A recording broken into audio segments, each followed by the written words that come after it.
എന്റെ സ്നേഹം നിറഞ്ഞ എല്ലാ മിത്രങ്ങൾക്കും നമസ്കാരം. ഇന്ന് ഞാൻ പറയാൻ പോകുന്ന കഥയിലേക്ക് ഏവരെയും സ്വാഗതം ചെയ്യുന്നു. എന്റെ പേര് നാസില.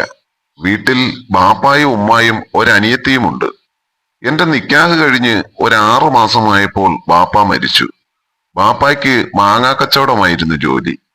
വയസ്സാൻ കാലത്തും ബാപ്പ മാവിലൊക്കെ വലിഞ്ഞു കയറി മാങ്ങ പറിച്ചു വിറ്റ് ഞങ്ങളെ വളരെ കഷ്ടപ്പെട്ടാണ് വളർത്തിയത്. എനിക്ക് ബാപ്പായുടെ നിറമാണ് പടച്ചോൻ തന്നത്, അതായത് കറുപ്പ് നിറം. പണമില്ലാത്ത വീട്ടിലെ പെൺകുട്ടിയാണെങ്കിൽ കാണാൻ നല്ല മൊഞ്ചുണ്ടായിരിക്കണം, അല്ലെങ്കിൽ എന്നെ പോലെ 10-25 വയസ്സുവരെ പുര നിറഞ്ഞ് വീട്ടിലിരിക്കും.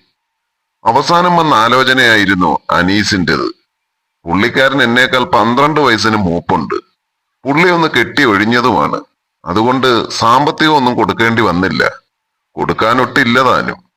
ഇക്കായുടെ വീട്ടിൽ ബാപ്പായും ഉമ്മായും ഒരു പെങ്ങളും. പെങ്ങള് നിക്കാഹ് കഴിഞ്ഞ് കെട്ടിയോന്റെ വീട്ടിൽ നിൽക്കാതെ സ്വന്തം വീട്ടിലാണ്. കെട്ടിയോൻ ഗൾഫിലും. എനിക്ക് 2 വർഷമായിട്ടും കുട്ടികളൊന്നും ആയിട്ടില്ല. ടൗണിൽ നല്ലൊരു ഡോക്ടറുണ്ട്. എന്റെ വീട്ടിൽ പോകുവാണെന്നും പറഞ്ഞാണ് ഞാൻ ആ ഡോക്ടറെ കാണാൻ പോയത്.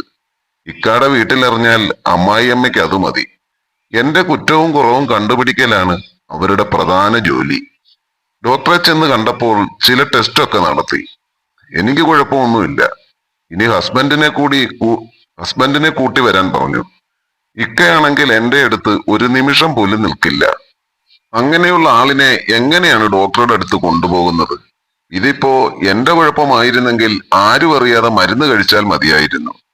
എന്തോ ചെയ്യാനാ, ഞാൻ ആലോചിച്ചു. വീട്ടിലോട്ട് ചെന്നപ്പോൾ തന്നെ അമ്മായിയമ്മ പുറപുറുക്കാൻ തുടങ്ങി. ഞാനൊന്നും മിണ്ടിയില്ല. അകത്ത മുറിയിൽ പോയി ഡ്രസ്സ് മാറി.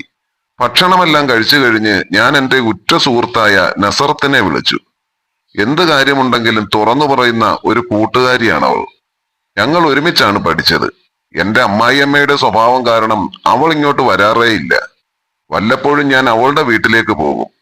അവളുടെ വീട്ടിൽ പോകാൻ വലിയ ദൂരമൊന്നും ഇല്ല. അവളുടെ അടുത്ത് എന്റെ കാര്യം പറഞ്ഞപ്പോൾ അവൾ എന്നോട് പറഞ്ഞു, നീ പേടിക്കണ്ടടി, എല്ലാം ശരിയാകും, എല്ലാം പടച്ചോൻ ശരിയാക്കി തരുമടി. അവൾ ഞാൻ സമാധാനിക്കട്ടെ എന്ന് കരുതി പറഞ്ഞതാണെന്ന് എനിക്ക് മനസ്സിലായി. അങ്ങനെ ഞാൻ സ്വല്പനേരം കിടന്നങ്ങ് മയങ്ങിപ്പോയി. വൈകുന്നേരം ഇക്ക വന്ന് ഭക്ഷണം പോലും കഴിക്കാതെ വന്നു കിടന്നു.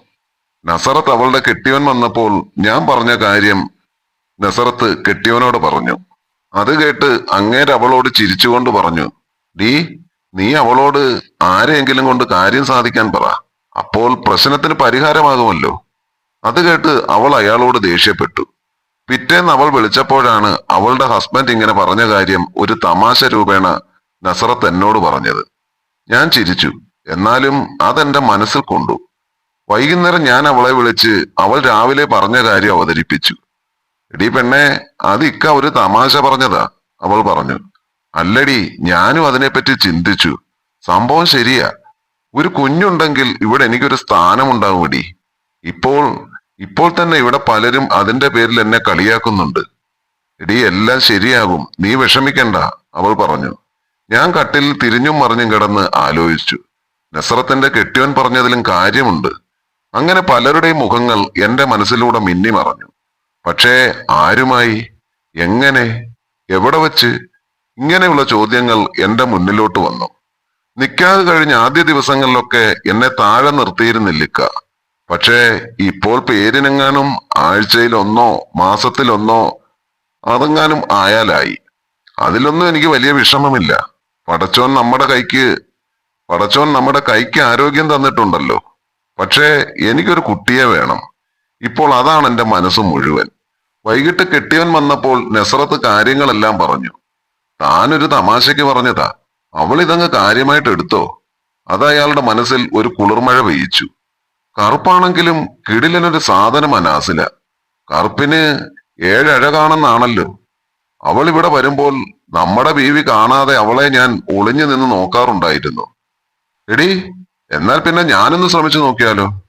അയ്യോ, എന്റെ പൊന്നിക്ക, അത്രയ്ക്കൊന്നും ത്യാഗം അവളോട് ചെയ്യണ്ട കേട്ടോ, നസറത്ത് പറഞ്ഞു.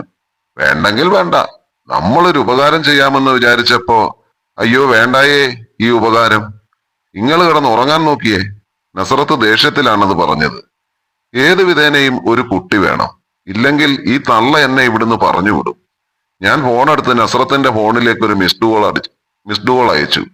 നസ്രത്ത് ഫോണെടുത്ത് നോക്കിയപ്പോൾ നാസില. ഇത് കണ്ട് നസ്രത്തിന്റെ കെട്ടിയവൻ പറഞ്ഞു, എന്തുവാടി, നിന്റെ കൂട്ടുകാരിക്ക് ഉറക്കമൊന്നും ഇല്ലേ? അവൾ ഫോണിൽ തിരിച്ചു വിളിച്ചു. അവളുടെ ഫോൺ കണ്ട ഞാൻ ഫോൺ എടുത്തു. എന്തുവാടി നാസില, നിനക്ക് ഉറക്കമൊന്നും ഇല്ലേ രാത്രിയില്? നസ്രത്ത് ചോദിച്ചു. ഞാൻ ഞാൻ ചുമ്മാതെ ഒരു മിസ്ഡ് കോൾ അടിച്ചതാടി. പിന്നെ ഈ സമയത്താണല്ലോ നിന്റെ മിസ്ഡ് കോൾ അടി. അല്ലടി, മറ്റേ കാര്യം ഓർത്ത് എനിക്ക് പേടിയാകുന്നടി. നീ എന്തിനടി പെണ്ണെ പേടിക്കുന്നത്? നീ ആരെങ്കിലും സൈസാക്കടി, ആരും അറിയാതെ. അങ്ങനെ ഒരാൾ ആരാടി? ചേടാ, അതെനിക്കെങ്ങനെ അറിയാമടി പെണ്ണെ? നീ കണ്ടുപിടിക്ക്. അതൊക്കെ ഒരു ഞാക്കാ മോളെ, നസ്രത്ത് പറഞ്ഞു. എടി, എനിക്കാണെങ്കിൽ എല്ലാവരെയും പേടിയാ. എടി, പേടിച്ചോണ്ടിരുന്നാൽ കാര്യം നടക്കത്തില്ല കുഞ്ഞെ, പറഞ്ഞേക്കാം. അല്ല നസ്രത്തെ, നിന്റെ ഇക്ക അവിടെ ഉണ്ടോ? എന്താ, ഇക്കായെ വേണോ നിനക്ക്? ഒന്ന് പോടി എവിടുന്ന്. അല്ല, നമ്മളെ സംസാരിക്കുന്നത് പുള്ളിക്കാരൻ കേൾക്കുന്നുണ്ടോന്നറിയാനാ ചോദിച്ചത്.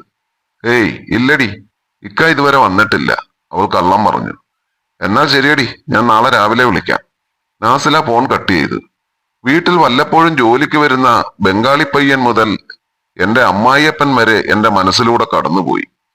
പുറത്തു നിന്നുള്ള ആരെങ്കിലും ആണെങ്കിൽ ചിലപ്പോൾ അത് പിടിവീഴും. വീട്ടിൽ നിന്നുള്ള ഒരാളാകുമ്പോൾ ഇരു ചെവി അറിയത്തില്ല. ആരായാലും മതി. അങ്ങനെ ഓരോന്ന് ചിന്തിച്ചു കിടന്ന് ഞാൻ എപ്പോഴോ ഉറങ്ങിപ്പോയി. പിറ്റേന്ന് രാവിലെ പുറത്തു പോകാൻ നേരം നസ്രത്തിന്റെ കെട്ടിയോൻ അവളറിയാതെ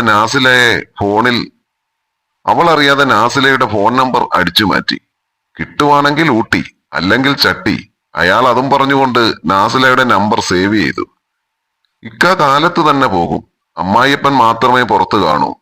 ഞാൻ അത് ഓർത്തുകൊണ്ട് പുറത്തേക്ക് നടന്നു. മരുമകളുടെ വരവ് കണ്ട് അലിയാരു കുഞ്ഞ് അവളെ സൂക്ഷിച്ചൊന്ന് നോക്കി.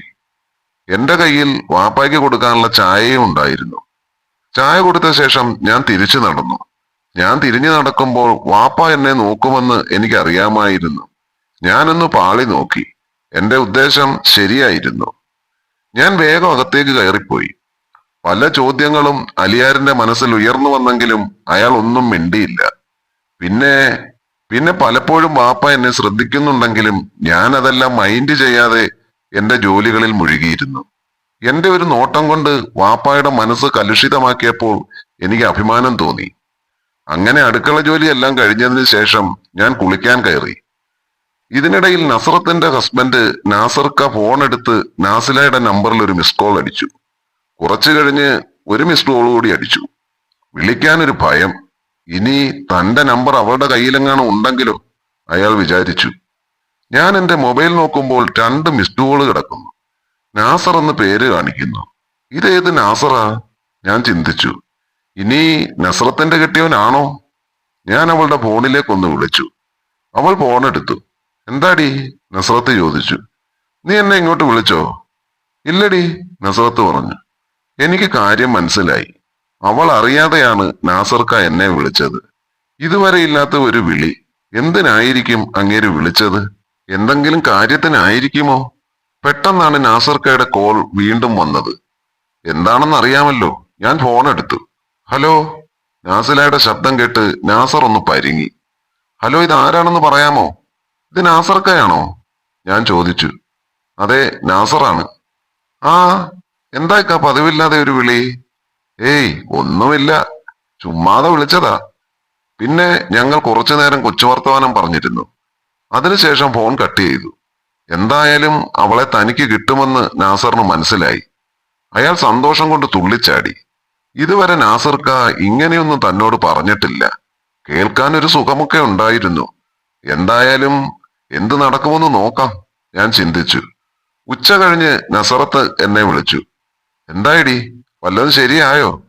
ഓ, എന്തോന്ന് ശരിയാകാനാ, ഞാൻ പറഞ്ഞു. കുറച്ചു കഴിഞ്ഞ് താണ്ടെ വീണ്ടും നാസർക്കയുടെ ഫോൺ കോൾ. ഞങ്ങൾ ഒരുപാട് നേരം സംസാരിച്ചു.